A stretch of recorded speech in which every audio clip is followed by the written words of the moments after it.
नवाब को एनसीबी का जवाब। ठोस सबूत न होने के चलते 5 लोगों को छोड़ा। मुंबई के समुद्र तट पर पकड़े गए ड्रग्स क्रूज मामले में एनसीपी नेता और कैबिनेट मंत्री नवाब मलिक के आरोप का जवाब देते हुए कहा है, हमारे ऊपर लगाए गए सारे आरोप निराधार हैं। एनसीबी ने नियमों के तहत कार्यवाही की।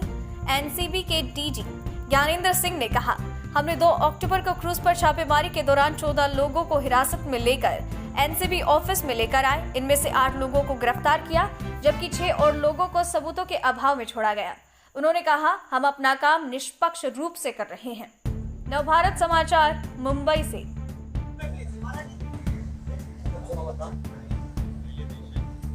स्वापक नियंत्रण ब्यूरो एक निष्पक्ष ऑर्गेनाइजेशन है जो कि इस देश को नशा मुक्त बनाने के लिए एक असाधारण से चुनौती का सामना कर रहा है। हम लोग एनसीबी में पब्लिक सोर्सेज से पाई गई सूचना के आधार पर और अपनी इंटेलिजेंस पे और सर्वेलेंस मेथड्स के आधार पर जो सूचना मिलती है उसके आधार पर कार्य करते हैं। एक स्पेसिफिक इंफॉर्मेशन के आधार पर international cruise terminal green gate में कॉर्डेला क्रूज शिप पर 2 तारीख को रेड की गई और 8 लोगों को कई तरह के ड्रग्स के साथ, जिसमें कोकेन, मेफेड्रॉन, चरस, हाइड्रोपोनिक वीट और एमडीए शामिल था, के साथ गिरफ्तार किया गया। इनके पास से 1,35,000 रुपए भी बरामद हुए। विधि द्वारा स्थापित प्रक्रिया के तहत स्वापक नियंत्रण ब्यूरो को 2 स्वतंत्र गवाह भी अपनी प्रक्रिया में शामिल करने होते हैं। चूंकि ये सारे ऑपरेशन वास्तविक समय के आधार पर होते हैं, तो इन इंडिपेंडेंट विटनेसेस का फील्ड वेरिफिकेशन और इनके बारे में जानकारी इकट्ठा करना मुश्किल होता है, क्योंकि उस समय हमारा मुख्य उद्देश्य ड्रग की रिकवरी और ऑपरेशन पर होता है। कुल 9 स्वतंत्र गवाह इसमें शामिल हुए, जिसमें मनीष भानुशाली और केपी गोस्वामी भी थे। मैं यहाँ दोहराना चाहूँगा कि इन सभी 9 गवाहों को 2 तारीख के ऑपरेशन के पहले एनसीबी नहीं जानती थी।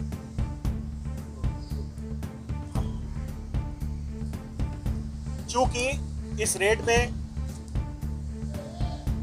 जो लोग गिरफ्तार हुए थे, उसके बाद उनकी सेफ्टी को ध्यान में रखते हुए काफ़ी भीड़ जो कि इकट्ठा हो गई थी, तमाम सारे कैमरे थे, उसको ध्यान में रखते हुए इनको एनसीबी ऑफिस में लाया गया। जितने भी लोग यहाँ पे डिटेन किए गए या अरेस्ट किए गए, उन सभी के साथ एनसीबी ने न्यायोचित और अच्छा व्यवहार किया। यहाँ तक कि उनके पक्ष के वकील ने भी एनसीबी के ऑफिसर्स में अपना विश्वास जाहिर किया है और ये कोर्ट रूम की में दर्ज है। कुल 14 लोगों को एनसीबी के ऑफिस है जो छोड़ दिया गया है। और भी कोई पार्टी देखिए, पहली चीज ऐसा सुनने में आ रहा था कि 8 लोगों को हमने गिरफ्तार किया है और एनसीबी ने 3 को छोड़ा है, जबकि मैंने अभी जो स्टेटमेंट जारी किया है उसमें बताया कि हमने 6 लोगों को साक्ष्यों के अभाव पर छोड़ा है। एनसीबी एक प्रोफेशनल ऑर्गेनाइजेशन है।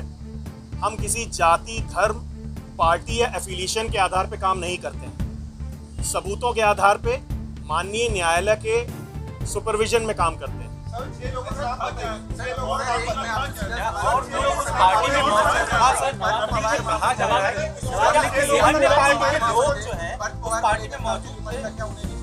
पार्थ पवार थे, डेप्यूटी सीएम के, पार्थ पवार थे क्या सर? जो 6 लोगों में क्या नाम कुछ और आया है, आपका इस पर क्या कहना है?